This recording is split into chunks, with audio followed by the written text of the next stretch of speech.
What's locked behind that door? Horror. No normal mind can imagine. Something even more terrible than you. No, my deformed friend. Like all quantities, horror has its ultimate. And I'm that.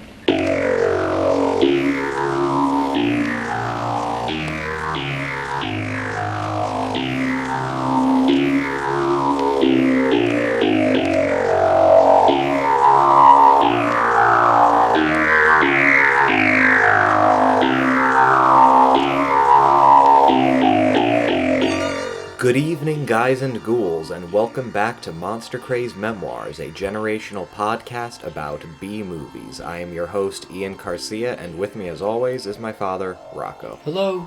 So we're entering the final episode of our Bad Brain Bender, which, you know, it's weird. This isn't really a deep cut to end the month with. This is perhaps the most famous, of the most iconic of all the bad brain movies about disembodied heads and brains. It is indeed the one, the only, the brain that wouldn't die.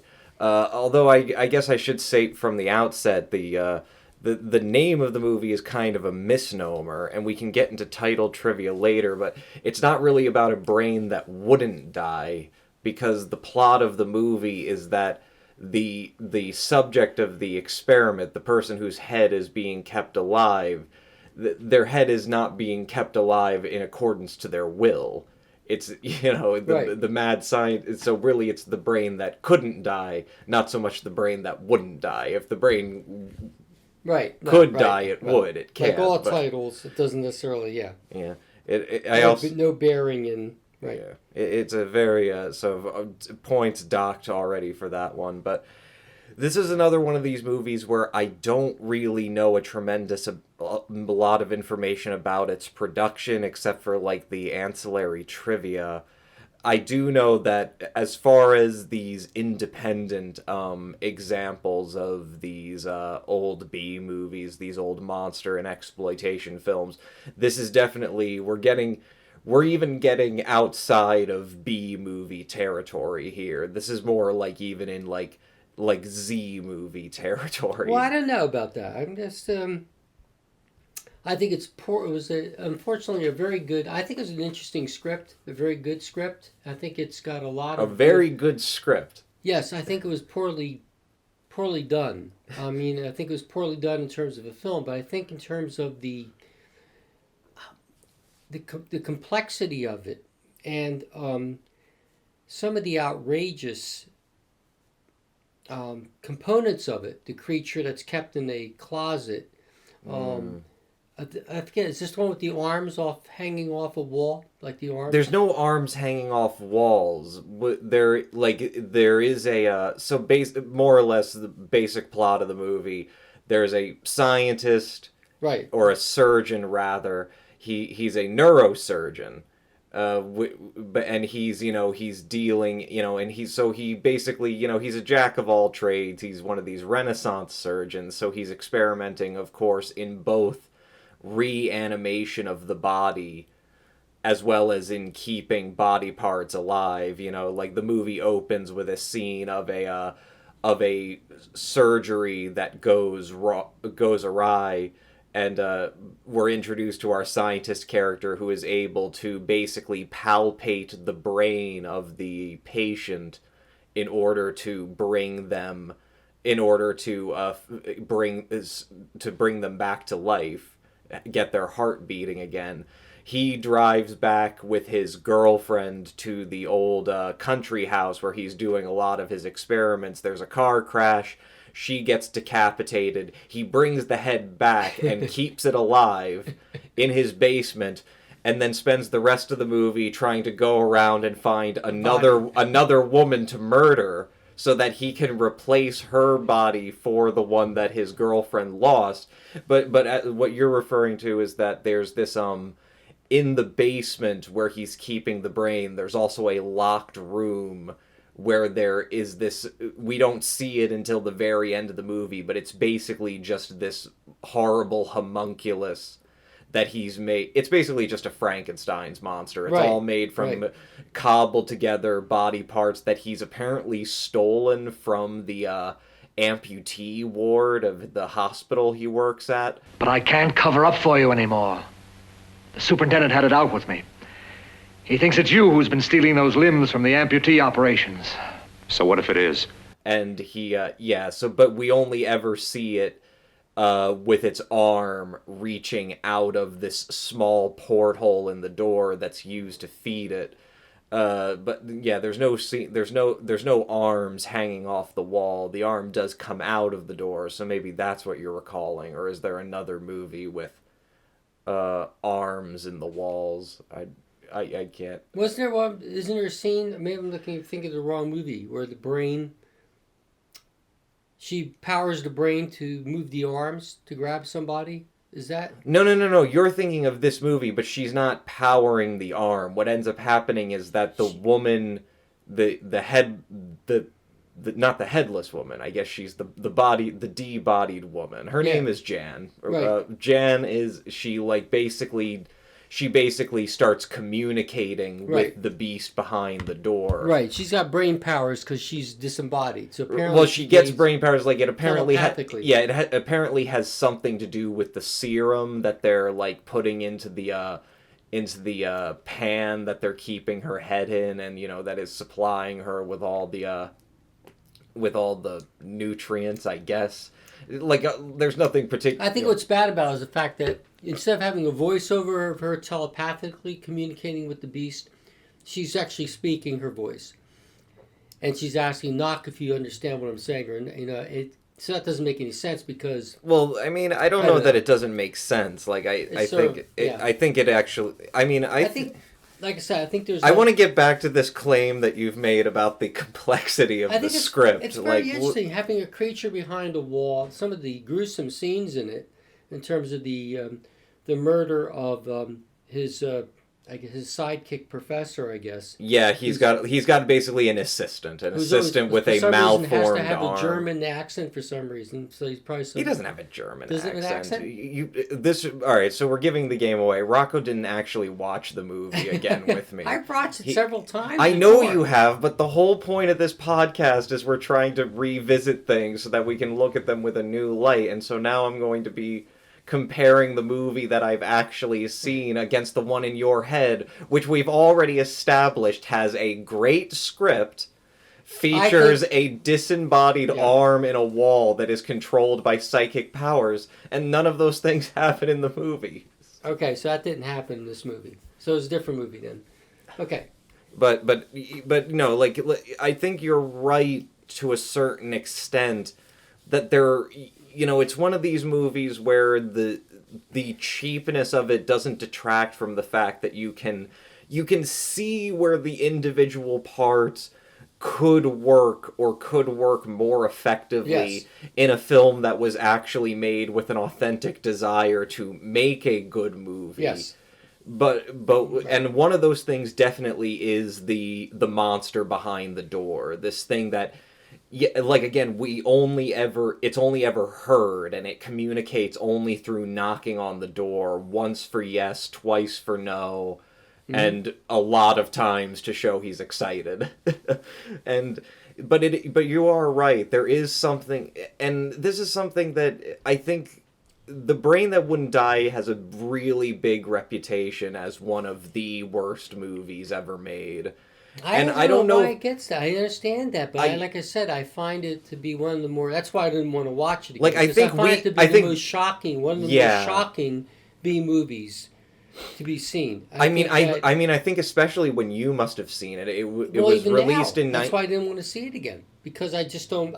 So this is interesting. I assumed that the reason you didn't want to see it again was because you had just seen it so many times that you were just that you were bored by the prospect. But what you're saying now is that you actually find the movie, or at least when you first saw it, you actually found it legitimately unsettling. Yes, it's correct.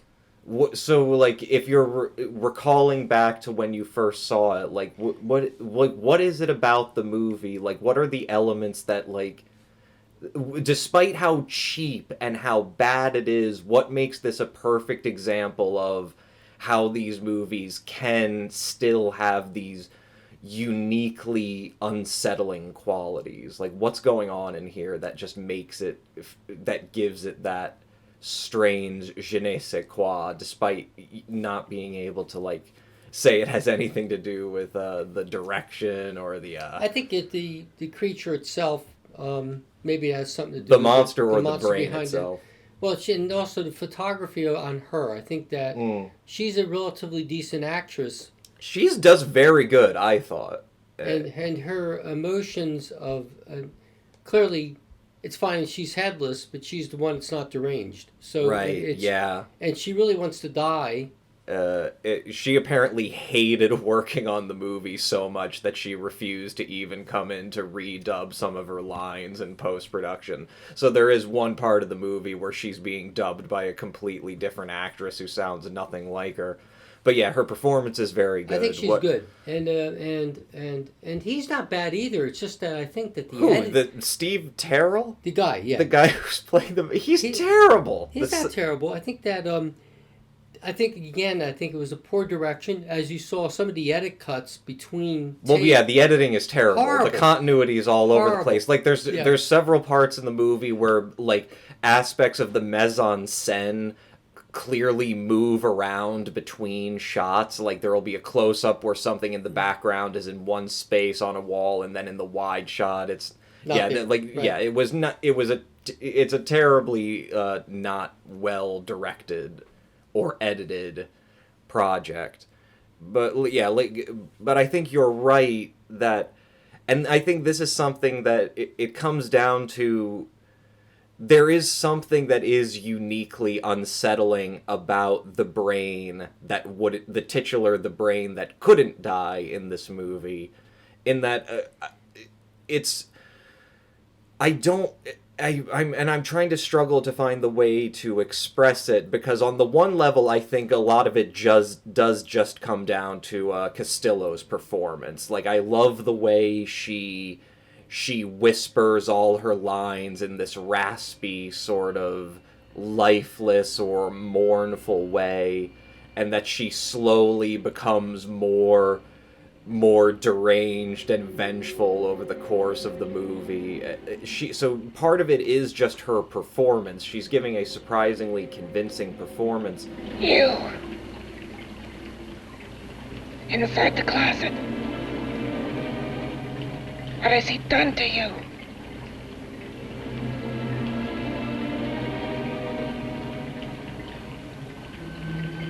I know there's someone there.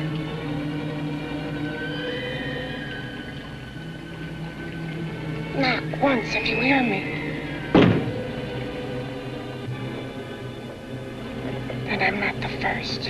But the other part of it is just, I think the production design, as cheap as it is, there's, like, I mean, there has to be something about it. I think I've even saw the giant. The guy who plays the monster in the monster in the closet, let's just call it that. He's played by a guy named let's see. Oh, Eddie Carmel. Yeah, he was a Jewish circus performer. He went by the alias the Jewish Giant. He's a very big dude. Okay.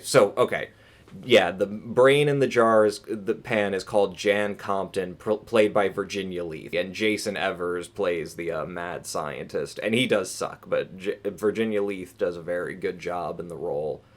I mean, there's something, like, and I think it speaks to the fact that, you know, this was an incredibly low-budget movie, and I don't, you know, but years and years down the line, it's still so iconic. Yes. Especially that version, that presentation of the brain itself, where it's just such a simple arrangement. It's just a head sticking out of a hole, but covered with bandages to disguise it. She's got, you know, there's some accoutrement here and there, like bits of wire and stuff to keep the head in place, presumably. But there's this there's something about it, the simplicity of it, which is just genuinely unnerving. And it almost achieves a surrealistic, there's almost a surrealistic quality to the movie, where it's sort of like we're talking about, where it begins with this, it begins as this sort of mad science story, but then half the plot is just about Jason Evers trolling around town for just some random woman that he's going to kill. And in those scenes, like, it's so lascivious and so perverse in a way. And I don't like, and that's the thing, like, for you as a kid, like, I can't imagine watching this as a child and, like, really comprehending, like, who this movie was supposed to be made for. Mm-hmm. You could flip any chick in the house. Why me? Well, like I said, I'm looking. Well, you don't have to look any further. I'm not going to fake it for you. When do you go on again, When? Relax. I got another show yet, but it could be for you. Oh, I was just asking. Try taking. Are you getting nervous? I'm over 21. And I do think that comes down to the issue of it, because something I did find out, which is fantastic, I got the Shout Factory Blu-ray restoration of the movie, so it's presented in its completely uncut form. And do you remember near the climax of the movie, the way that Evers finally gets a woman that he's going to bring back to the house? He goes to the apartment of a model, right? And he goes into the apartment, and the model is doing a session where she has all these sleazy photographers around her, photographing her in, like, a leopard print bikini, and then she dismisses him, and that's how he meets this woman that he's going to seduce and abduct, and then Right. and then kill her and take her body. The thing that on the Shout Factory DVD, it actually has an alternate cut scene which was supposed to be used for European versions of the film, in which she's actually doing nude photography. So there was actually going to be nudity in the movie, in addition to, as you already mentioned before, all the violence, the rather explicit, gory finale of the film, where a guy's arm gets ripped off, the Jason Evers gets his throat bitten out of his neck, and so it comes down to this. What happens to the fire, right? Yeah, the place burns down. Right, she dies. Right? Yeah, well, that's the thing. We don't see her die. No. And that's another thing, is that, like, again, these little... Again, you can see all the little parts of how this could have been a good movie if it was made by people who cared. Right. Where it was... And that's the thing. That's the thing. I can't even say that they didn't care. I have to write it up to incompetence, because there are so many aspects of just the way the movie is made that it seems almost obvious that they did care. Like, even the way the movie opens is so iconic and so different from the way any of these other movies open. It's just on a black screen, and it's just Virginia Leith's voice as she's crying and begging, basically, to be killed. Let me die. Let me die. And then the title comes up. We get the library stock music, but nobody was making a horror movie like that back then. No, that's what I meant when I said there are elements to this that, unfortunately, were not. I mean, obviously, they did not take the elements. It's like having good paint, but not doing a good artwork. Right. You need an artist, and I mean, it's hard to tell. Really, it's a shame, because the same guy that produced it wrote the script, I guess, or... Yeah, he co-wrote the script. The guy who produced it is a guy named Rex Carlton. He co-wrote the movie with the director Joseph Green. It doesn't really seem... It's a shame. It really is a shame, because they really could have done a good job with this, with the proper editing And, well, with more than 13 days of production and $60,000, it is odd, and I guess maybe like this Rex Carlton chap, he makes this movie way back in 1959, and it doesn't actually get distributed until 1962. Now, in the late 50s, we're already at like the height of this sort of drive-in movie culture, independent film production and distribution. So even for the time when, these sorts of movies were a hot commodity, in 1959, he could not find distribution for the movie for another 3 years. So you have to imagine that, this movie is being, shown to all these various distributors who might take it up, and even these people who are used to distributing low-budget crap are looking at this and saying, this is a shit show. This is one of the most incompetent productions that we've ever seen. We can't put our name on it. And there is a story where American International Pictures, when they finally did pick it up for distribution, they did it on a double feature with their own movie, Invasion of the Star Creatures. And there are stories about the managers of theaters and drive-ins literally sending the prints back to American International Pictures after one showing and just complaining that this is actually going to do harm to my establishment if I show this bullshit. It's really a shame because it's like I said, I think it's it's definitely not particularly bad. No, at least like I just said, I think that there are.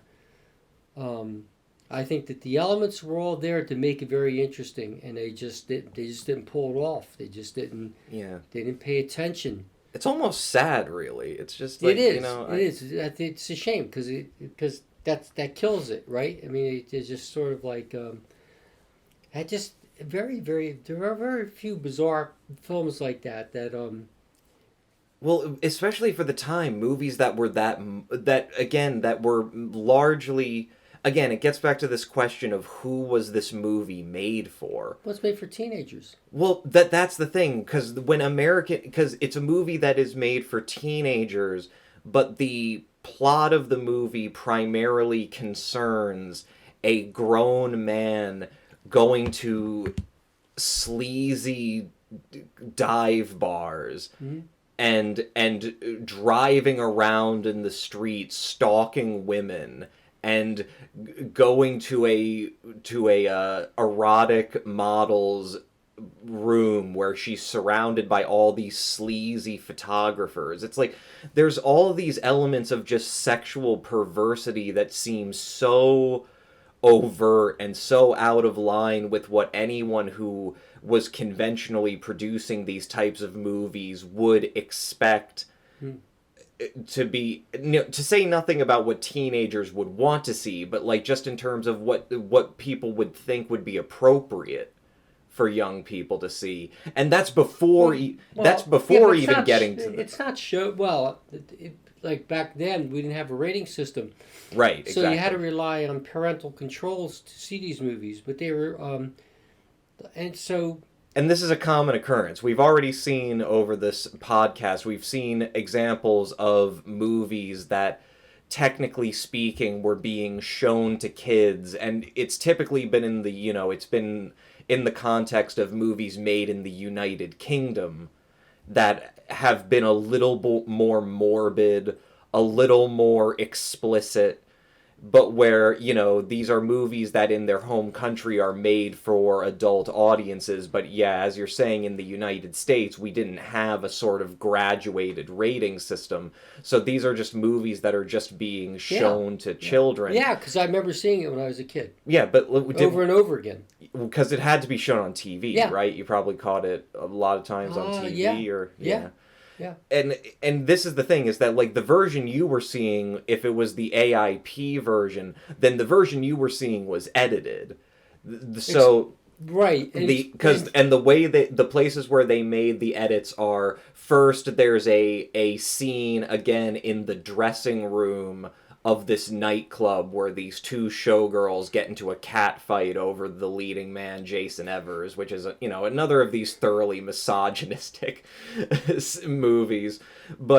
And then there were minor edits done to the finale of the movie, because it is very gross. Because I saw all the finale. They didn't do much editing there.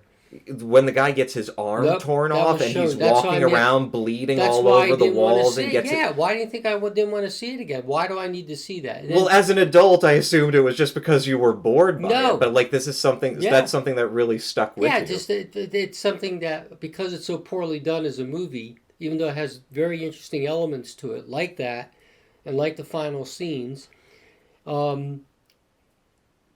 they're disturbing enough where I say, I don't need to see this again. I've seen the movie. Yeah. And she's very good. I think that some of the things she says, the dialogue that she says, I think is very interesting. Her own mental anguish, knowing that her husband's nuts, or boyfriend, whatever he is, he's nuts, because she clearly wants to be dead. And she doesn't want to kill another person to lop her body onto. I hate him for what he's done to me. If he only knew what it's like being like this. Do you know what it's like?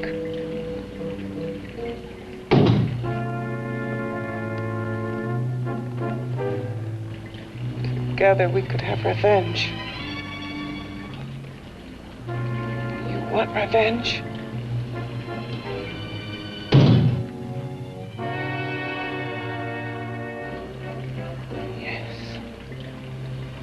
You the thing inside and me the thing out here.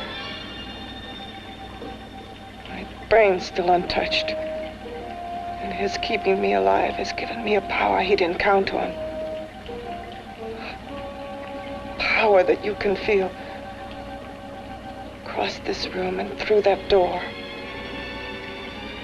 Can't you?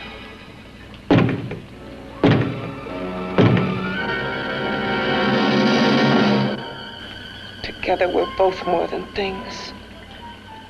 We're a power as hideous as our deformities. Together we'll wreak our revenge. I shall create power, and you will enforce it. You the thing inside. Me the thing out here. Yeah, there's just... But the theme has been done over and over again Yeah, this has definitely influenced other movies. Yeah, because some of the creepy series that were on TV, that were on HBO and things like that years ago, there was one where an old guy spent all his money trying to redo his body, paying a surgeon to do it, and eventually at the end... he's perfect, but it all just starts falling away. No, it's perfect, but then she finds out that he's broke because he gave all his money to make his body, and she ends up going with a guy that looks just as old as he looked originally. Right, because he's got the money. Yeah, it's really interesting that she goes away with the surgeon. So it's that theme. It's been done before in some kinds of ways that...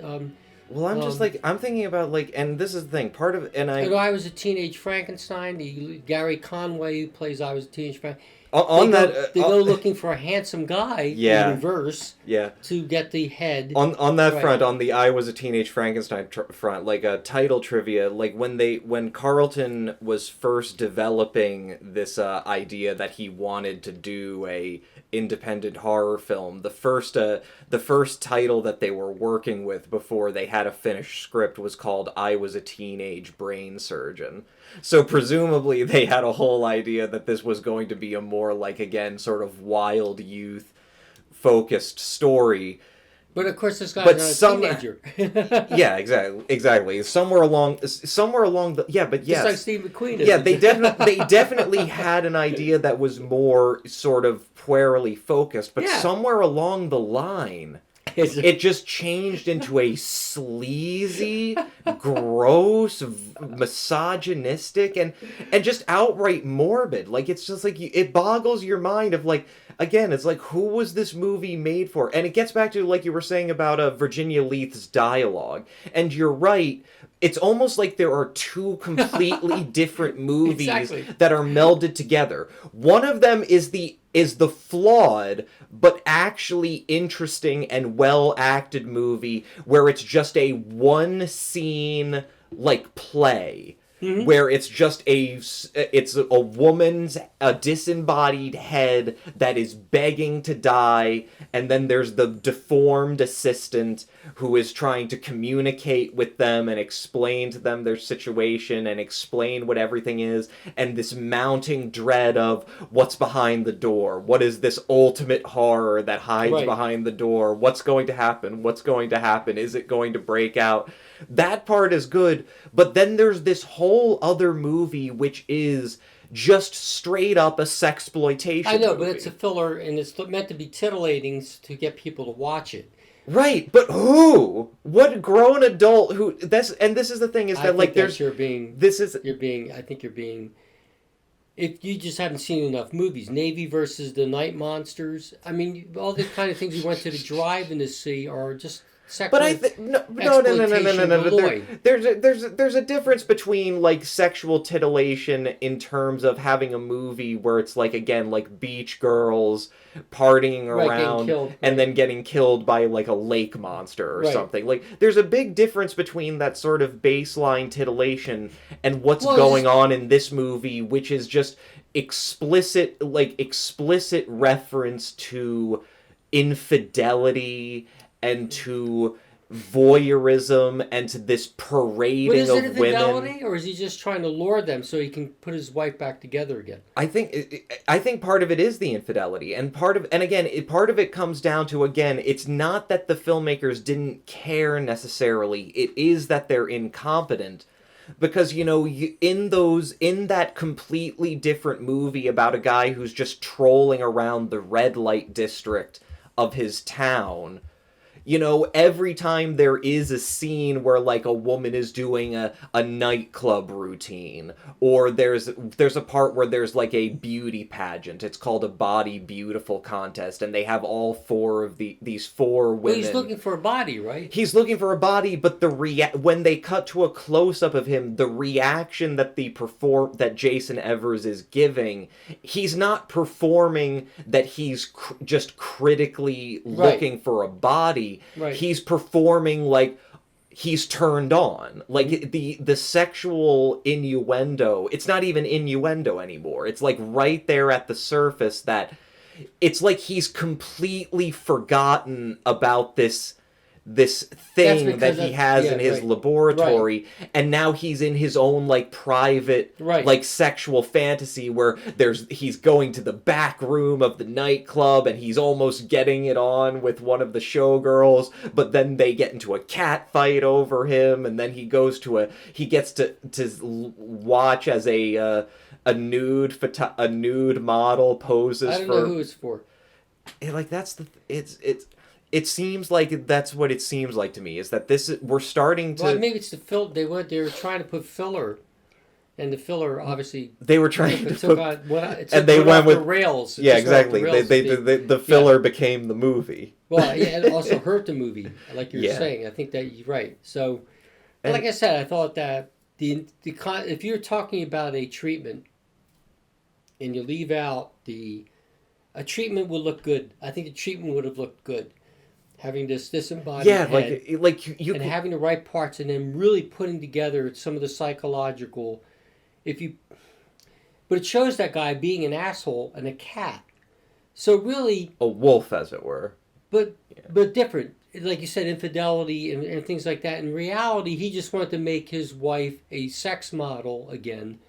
Well, she's not. That's the thing. She's not a sex model before. I know. This is the thing. It even is in the dialogue where he suddenly starts saying to his assistant, "I can give her an even better body." Right. Like he's such a sleaze. It's like so uncomfortable. It's like what do you call it? Like the Stepford Wives. It's more. Yeah. It has that kind of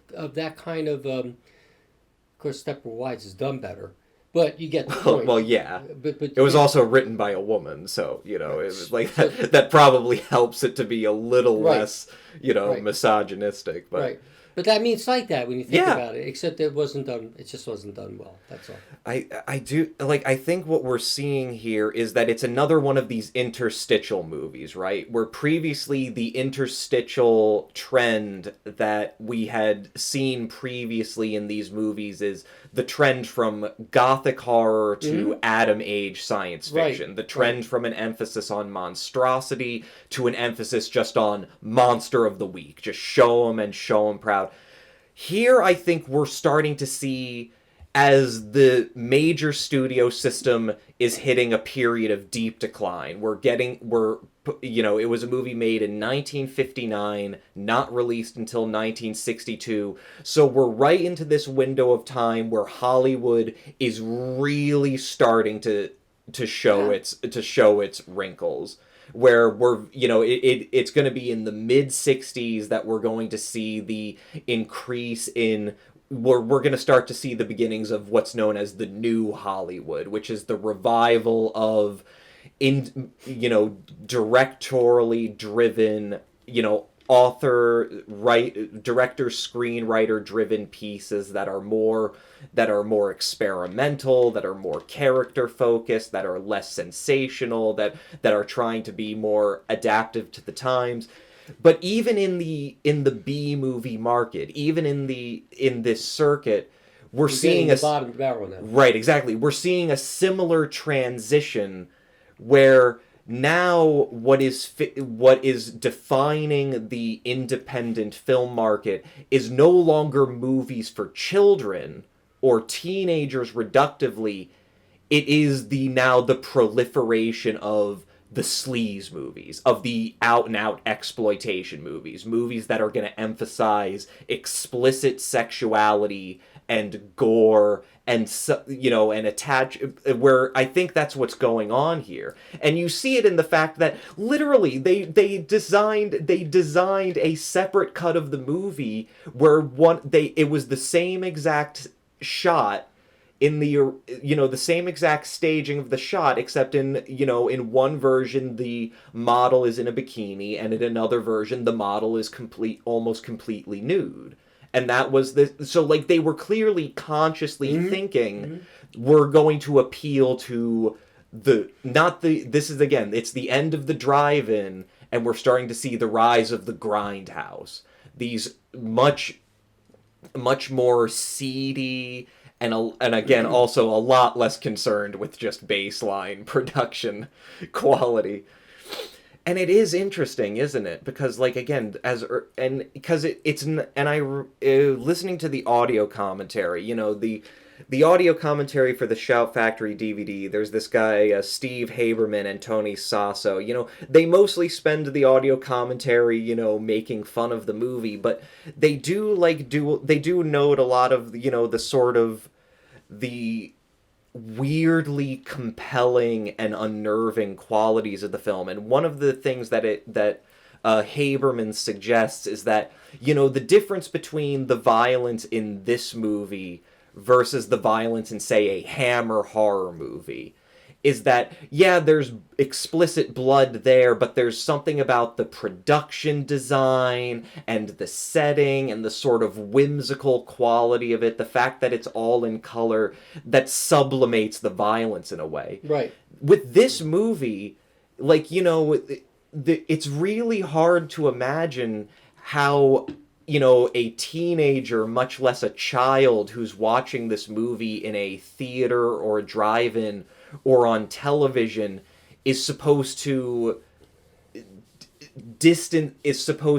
be engrossed in and involved in the spectacle, and then suddenly the climax hits and there's all of this explicit violence, and it's all in black and white. It's not portrayed through any romantic or operatic means. It's just the guy gets his arm torn off and then he stumbles around the room bleeding all over himself. Then the doctor comes down and hides the body, and then the corpse breaks out and bites his neck out. Again, I could totally understand understand. And maybe that's the reason why. Dad, I'm here to tell you, years later, the reason why you were so unsettled and traumatized by The Brain That Would Not Die, it's because it wasn't a movie for kids. This was a movie for sleazy adults who just wanted to see a fucked up movie where a lot of women get naked and then people die in horrible ways. That was the Like I said, I think that it could have been done better, but you're like you well, said. yeah, I mean, I think it's begging for a remake. There's got to be someone, and like I'm sure someone has already done like a terrible, like, because it is in the public domain, so anybody can just make a movie and call it The Brain That Wouldn't Die. But I'm serious, like I feel like there really needs to be someone to come in and do the movie with a lot of the same budgetary limitations. Like, it has to be a low-budget affair, but, like, and even to keep a lot of the elements in, but, like, just to... I don't know. Like, I feel like you're right, that, like, this is something that...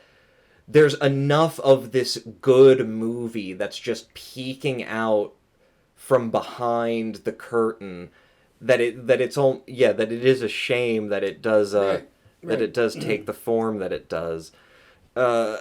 Maybe we should just, one other thing I did want to note is that I guess we can just get into a little bit of title trivia. Before it was called The Brain That Wouldn't Die, or it was retitled by American International Pictures that, it was originally titled, before that, The Head That Wouldn't Die, and as we've already gone over... That's more appropriate. Well, it's more appropriate because it's a head, but again, it's the same grammatical problem. It's not about something that wouldn't die. That's not what... But yeah.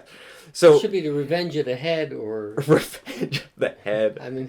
Hell hath no fury like a woman scorned. That should be another rule. Like, this is definitely another of these righteous lady vengeance movies with these... Again, the movie itself is totally misogynistic, but it's another one of these movies with these odd sort of, like, proto-feminist undercurrents to it, but... It goes to show you, though, the giant, I think I may have seen him when I was a kid, too. The Jewish giant? Yeah, they used to play a number of carnivals, and I remember...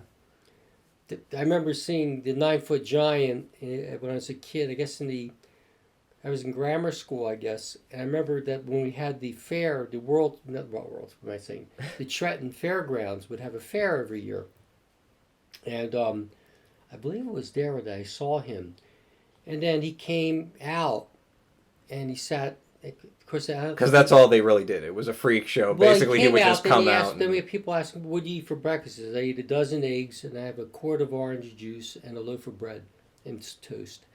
So they'd ask him all these questions, and then that's it. It's horrible. He looks very familiar. But he died young. I think died at 36. I mean, but because they used an actual giant in this picture. I think there are a number of films that use giants.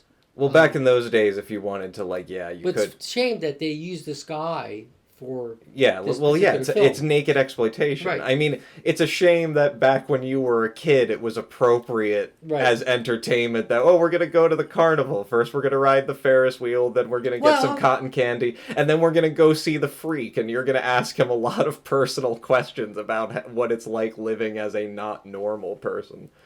Like, there's like all sorts of... But anyway, yes, The Head That Wouldn't Die. The print that some prints of the movie, it says The Brain That Wouldn't Die at the beginning, but the ending title card still says The Head That Wouldn't Die. Before that, it was actually called The Black Door. So I'm wondering, like, that's the other weird thing about this movie, is that it's weirdly pretentious.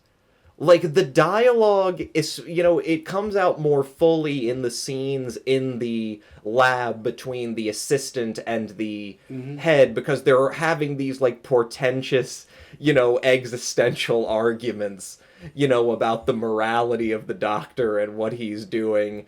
But, like, all of the dialogue in the entire movie has this, like, histrionic quality that is, like, way out of the scope of it's not histrionic. I think it's just badly done. But you could have done a better film that capitalized on those interactions and then built the scenes around that. and how it gradually becomes deranged and falls apart. It may have been it may have been a better movie, but it may have been kind of boring. I mean, so it's really hard to tell how you would manipulate the basic elements of that without having the filler. The filler may have been more appropriate if they put him not as a sleazebag, but just as deranged in his outlook or in his. You mean if they had played it as he really does just want a body, just like that would be an interesting way to take it. Like, if you did remake the story, I'm wondering if that might not actually be a better way to do it, where instead of making him a total sleazebag, make him just sort of desperate and pathetic enough that it makes the ending feel that much more righteous and more dialogue between him and her. Yeah, and instead of between. And actually, she's the sane one, and he's the one that becomes gradually deranged, which is kind of interesting. And you would project that out, and maybe a number of mishaps in his attempts to capture another body. For example, he may. Capture. Well, now we're talking about eyes without a face. She may capture like he tries and isn't successful, right? And he ends up mangling her or something. Right. Something stupid, like she falls off a cliff and she. Yeah, in this movie they have the ticking clock that his father at one point says, like, someone, like his assistant says, look, they're calling from the hospital because there's like, where are all these amputee body parts, and so there's apparently some sort of ticking clock where like he's trying to like make, apparently he has like 60 hours to fix his wife. But yeah, you get rid of the ticking clock, you make him a little less sleazy and a little more pathetic. It might even make his death a little more righteous feeling, because now he's not just a cartoon character, just this like cartoon, goggle-eyed wolf pervert. He's like actually like he's on a mission. But he's also comparable to like maybe how a real man would, like not just the worst possible man you could have, but a bog standard man who does this thing to the woman he loves because he says, oh, it's because I love you, and therefore her argument back is, I don't care. This isn't love. This is just you trying to possess and control me and make, an arranged... or whatever. But it was called The Black Door, and so I think, again, this is the thing where it's not so much about the filmmakers not caring, it's just that they're astoundingly incompetent. I think they're stumbling in the dark what to do with it. It's a shame because... it's almost like they should have just not even made it. But here's the thing: The Black Door. I think that's part. Like, again, it's a much. It's again this pretentious, supposedly evocative title. Like, again, it seems like they were. It seems like from the get-go they were trying to make a movie that was geared more toward adults than for the kiddie drive-in market. So something like The Black Door communicates that. It's probably also an allusion to the door in the basement that hides, like, the monster, the Jewish giant, this ultimate horror. But I'm also thinking that it maybe is a direct reference to The Black Sleep. And there are some parallels. There are a lot of parallels between this and The Black Sleep, which we've covered. And not only that, the creatures kill him too. It's the same ending. There's a creature that a sort of a mutilated, deranged creature. A lot of them. Yeah. Well, there's more. Well, they had a bigger budget in The Black Sleep. But here's the thing: is that. So during the opening brain surgery scene where he's like, just move aside, Dad, I'm gonna punch God in the face and rescue this man from certain death by massaging his brain. Here's the thing. Of course, this movie didn't have the budget to put fake blood on the aprons of the surgeons to show that they've been in surgery. They did not have the money to also make like props to do close-ups and insert shots of. So the only time we actually get a picture of the surgery is a shot of he's putting galvanizing rods to a part of this exposed brain in the skull cap. And I realized They literally lifted that shot from The Black Sleep. It's the same exact shot from The Black Sleep, repurposed as stock footage in this movie. So, like, I think that might even... Yeah, again, like, it seems like this might be a case of at once very sleazy and bottom barrel Z movie makers, but on the other hand, also these kind of... The people who made this were kind of pretentious. They kind of, like, they were, you know, trying to make something that was more evocative. I think they just got caught, and they just didn't realize. And I like to know how they went about getting. They didn't realize how hard making movies was. And so they found out, that is a very common. That is a shockingly common occurrence. From somewhere, just like you see films where they put footage of the government planes, like you've seen in a number of movies. Yeah, but this is a new level. This is now stealing from someone else's movie. I don't think they stole it. American International probably have the rights, so they probably just said, okay. That's another thing. Yeah, I hadn't thought of that. Yeah. Wait, was that an American International film?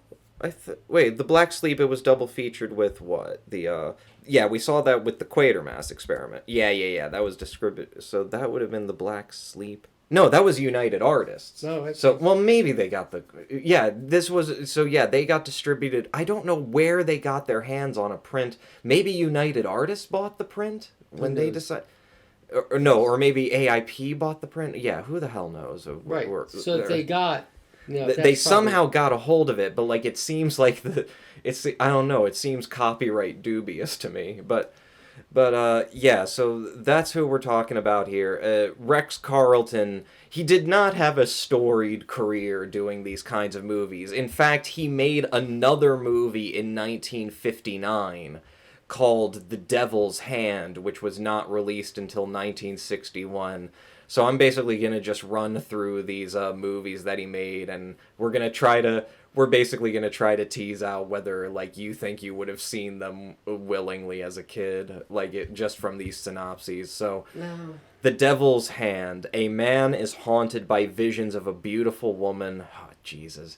When he finally meets her, he winds up involved in a satanic cult. So I'm already going to... I like that one. That sounds like an interesting premise, but going by the fact that we know who made it and at what time he was making it, and you know, like, what are your thoughts? So I'm thinking already, all right, visions of a beautiful woman. I already know this movie is going to be sleazy. I already know there's going to be some gratuitous nudity. Oh yeah. 1961? Oh yeah, it takes place in Los Angeles. Oh yeah, this is going to be a sleazy movie. Going to be a lot of gratuitous skin in this one. Yeah, distributed by Crown International Pictures. One sec, do you think you can find a trailer for it? Turn it up a little. All right.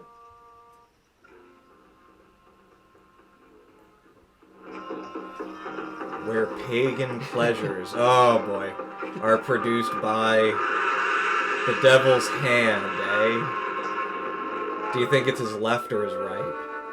Oh man. Who are you? I mean, the production value is already change better. a man's whole life? Linda Christian is almost too desirable to be real. And Robert Alda, too fascinated to resist her. You really are a witch. You must become one of us first. Anything. Yeah, that's what women usually say to me when they're trying to get me to stop kissing them. Oh, great Gamba, highest executioner, supreme... Oh, Joy, that's totally not offensive. Oh, boy. Death is a plaything when you are caught in the devil's hand. Well, the production value is already better. Let's just say that.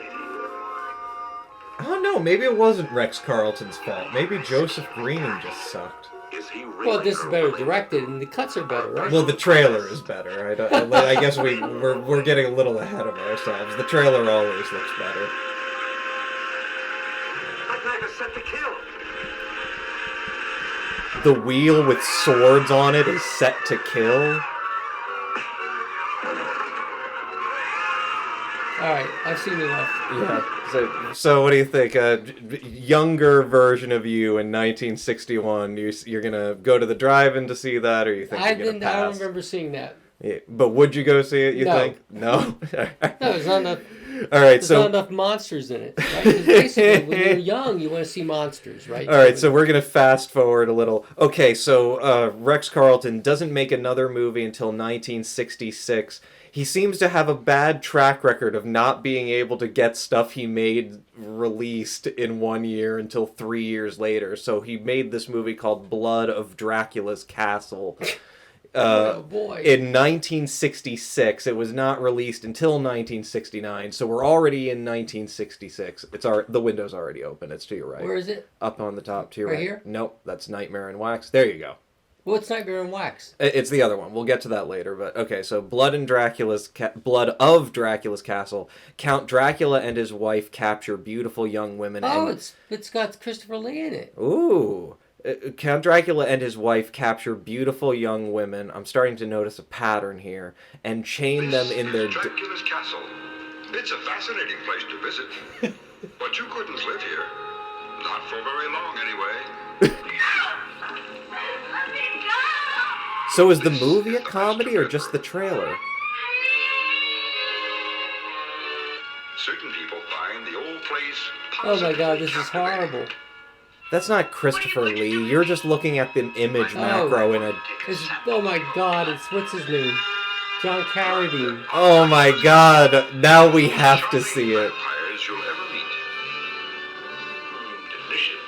I've never had it before. It's new. The type 00 positive. Oh, by the way, George, we have arranged for Johnny's release. And we shall be supplied with new vintages all the time. Johnny's their ward. He's not a bad sort, neither, if you like themes. And we mustn't forget Mango. Yes, He'll who could really forget entertain you Mango? If you get bored. Blood of Oh Dracula's wow, castle. that's pretty bad too. Yeah, and that would have been in 1969. So you were probably He's getting better. It's color. It's color. Yeah, they're finally in color. Again, so produced again. This Rex Carlton cat, he continues to prove himself weirdly ahead of his time because people today can't get a foothold in Hollywood. I just can't understand it. well, Rex Carlton couldn't get a foothold in Hollywood, but they wouldn't let him get his foot in the door. But yeah, like he so all right. So with The Brain That Wouldn't Die, before anyone else was doing the gore movie, before Blood Feast, before the Undertaker and his pals, before any of these like really Z-grade sleazy gore films, before anyone else was doing it, before Night of the Living Dead, Rex Carlton was doing it. The Brain That Wouldn't Die, we're going to be chock-a-block with gore. And now here we have in 1966, before anyone was doing it, before anyone would ever do it ever again, the tongue-in-cheek vampire comedy. What do you think? Do you think it's 1969, so teenage version of you going to see Blood of Dracula's Castle? I never saw it. Would you go though? No. No. Well, if it's driving, what the hell? It's $2 a carload. If someone brings some wacky tobacco, you'll see anything. Back then we didn't have wacky tobacco. I mean, it's $2 a carload. Yeah. What are you gonna do for an evening? Yeah. Oh boy. All right. So the last movie you produced, this one seems to be he actually made in 1969. So before you hit play, let's see. The disfigured curator of a wax museum murders his enemy. Oh, this is just a remake of The Mystery of the Wax Museum. Remarkable, aren't they? So natural. Same guy. So real. Oh, that is a pretty. Seemingly alive. I'll let you in on a little secret. Some of them are alive. Zombies. Frozen in a theater of terror. People puppets. I like that concept. Acting on the cues of a madman. Well, Leslie, move, breathe, move, walk, follow me. Well, if they can hear the cues. Nightmare in Wax. It started with an accident.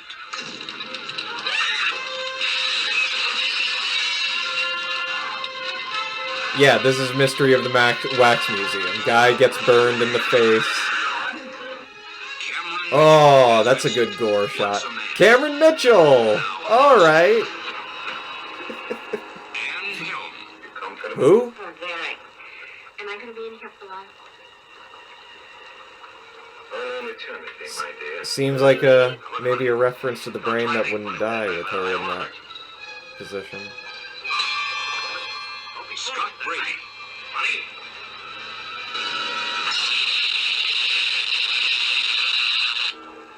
Observe the preparation of victims about to join Vincent's demonic. It's like the House of Wax.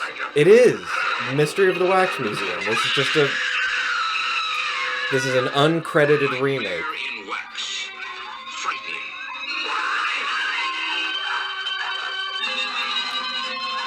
Women can never seem to figure out how to run in the opposite direction of the thing that's trying to kill them in these movies.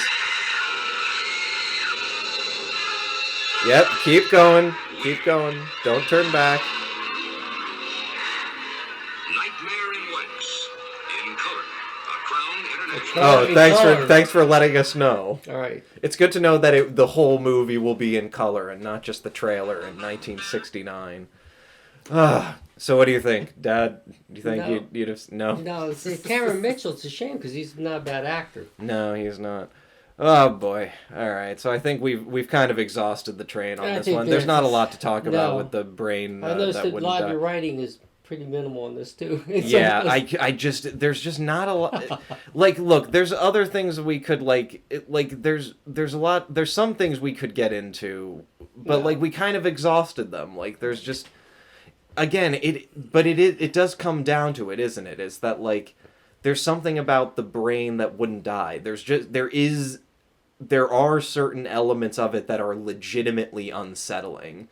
And I think part of it might even be that, there's this sort of brute address to just how incompetently made it is. Mm-hmm. Where it almost lures you into a false sense of security by just how bad it is. That you don't even realize until, you're looking at the head, and then you're kind of in the hypnotic grasp of this thing, that you don't even realize that there's, a dread that's coming up inside you, but it is, and it's there, and again, I would say just at the end of the day, that most of this just comes down to, Virginia Leith being a very fantastic actress. This is her film. This is a character study. The character is a head in a pan, but it is a character study, and I think she does a flawless job. I think we're ready to say what we learned, and I think, as always, the man is the monster. Yeah, the true monster is man, and in this case, crime yes, doesn't pay. Yeah, crime does not pay. It's true, crime does not pay. Either by the law or act of God, crime does not pay. Hell hath no fury like a woman scorned is probably a one. Don't play God, that's another one. This is really checking off all the boxes, isn't it? And right. I'm trying to, there's got to be, there's got to be another lesson, and I think the other lesson is, just try harder. No matter what your movie is, I don't care if it's about a disembodied head, or about mole people, or about brain, or about a zombie. Zombies from Venus. I don't care what your movie is about. Just try harder. Just try, because I really because this is the thing, because this is the problem I'm having now. I'm in this amazingly uncomfortable position of trying to convey that yes, The Brain That Wouldn't Die is a terrible movie, but it's still also good somehow. And not just good, it's iconic in a way. It gets you on a level that most of these movies just don't. And I think we've exhausted the historical significance of it. I think we've exhausted the thematics of it. But otherwise, basically, I guess we should say before we go to our next episode, just to do some house cleaning, Rocco's going to be taking a vacation from the podcast, aren't you, Rocco? Yes. You're going to be not so much a vacation, really. We're going to be Right. I'm gonna take him behind the barn and shoot him. But what's the next thing coming up after this? now that we're done with brains, I think we're ready to go into alien invasions, and I'm really invasions. Yeah. Okay. And I think it's good that you're leaving, because I feel like alien invasion is the sort of stuff where we are gonna need to do some. Now we're going back to the 50s still? Yep, we're So going to go doing early 50s too. We're going to start out with, first episode is going to be a double feature of Mars movies. We're going to do Invaders from Mars and The War of the Worlds. What was the one with the monsters with the alcohol in their hands? That's the Invasion of the Saucer Men. Oh, that was good. We might touch on that for a bonus, but I actually want to save Invasion of the Saucer Men for when we're doing like the wild teenager movies. I want to save that for when we're doing like I was a teenage werewolf, I was a teenage Frankenstein, teenage caveman, teenage monster, all of those teenage movies. Okay. I want to save that for then. But yeah, we're gonna definitely do Invaders from Mars and the War of the Worlds. So yeah, we're going back earlier again to sort of the beginnings of these Cold War phobias. I also want to do a double feature of Invasion of the Body Snatchers and It Came from Outer Space, because I think those are another interesting example of two movies that go well together and that are coming from a different perspectives. I also want to do The Day the Earth Stood Still, and I want to do a I want to do a bonus episode on the short story that is the inspiration for the movie. I forget what the title of it is, but like, yeah, we're definitely gonna have to do that, because that's a classic. And then we're gonna, to transition into the wild youth movies, we are gonna top that off the Alien Invasion month with another of, again, not a B movie. We're getting far past the B movies now. We're getting into the Z movies now. The bottom of the barrel, lowest budget regional stuff we're going to be doing to finish out the Alien Invasion month. It's going to be Teenagers from Mars. No, Teenagers from Outer Space. Teenagers from Mars is a Misfits song. Damn it.